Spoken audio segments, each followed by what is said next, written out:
ہاشم بن قاسم ابو نضر نے کہا ہمیں سلیمان بن مغیرہ نے ثابت کے حوالے سے یہ حدیث سنائی۔ انہوں نے حضرت انس بن مالک رضی اللہ عنہ سے روایت کی کہ ہمیں رسول اللہ صلی اللہ علیہ وسلم سے غیر ضروری طور پر کسی چیز کے بارے میں سوال کرنے سے روک دیا گیا، تو ہمیں بہت اچھا لگتا تھا کہ کوئی سمجھدار بادیہ نشین آپ کی خدمت میں حاضر ہو اور آپ سے سوال کرے اور ہم بھی جواب سنیں۔ چنانچہ ایک بدوی آیا اور کہنے لگا اے محمد صلی اللہ علیہ وسلم، آپ کا قاصد ہمارے پاس آیا تھا، اس نے ہم سے کہا کہ آپ فرماتے ہیں اللہ تعالیٰ نے آپ کو رسول بنا کر بھیجا ہے۔ آپ نے فرمایا اس نے سچ کہا۔ اس نے پوچھا آسمان کس نے بنایا ہے؟ آپ نے جواب دیا اللہ نے۔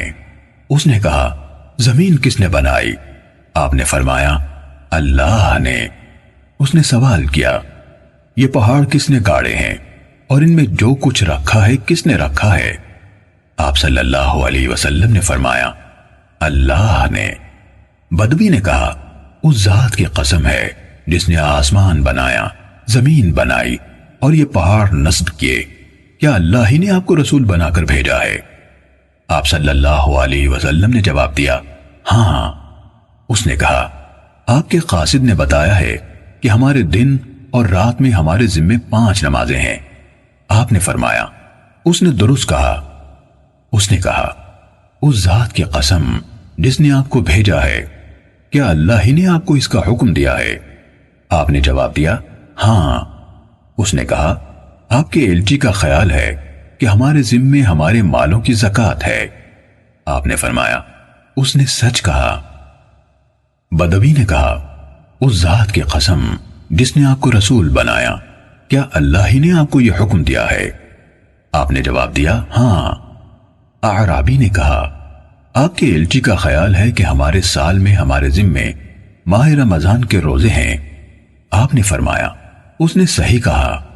اس نے کہا اس ذات کی قسم جس نے آپ کو بھیجا ہے، کیا اللہ ہی نے آپ کو اس کا حکم دیا ہے؟ آپ صلی اللہ علیہ وسلم نے فرمایا ہاں۔ وہ کہنے لگا آپ کے بھیجے ہوئے قاصد کا خیال ہے کہ ہم پر بیت اللہ کا حج فرض ہے، اس شخص پر جو اس کے راستے کو طے کرنے کی استطاعت رکھتا ہو۔ آپ صلی اللہ علیہ وسلم نے فرمایا اس نے سچ کہا۔ حضرت انس رضی اللہ عنہ نے کہا پھر وہ واپس چل پڑا اور چلتے چلتے کہا اس ذات کی قسم جس نے آپ کو حق کے ساتھ بھیجا ہے، میں ان پر کوئی اضافہ کروں گا نہ ان میں کوئی کمی کروں گا۔ اس پر نبی کریم صلی اللہ علیہ وآلہ وسلم نے فرمایا اگر اس نے سچ کر دکھایا تو یقیناً جنت میں داخل ہوگا۔ صحیح مسلم حدیث نمبر 102۔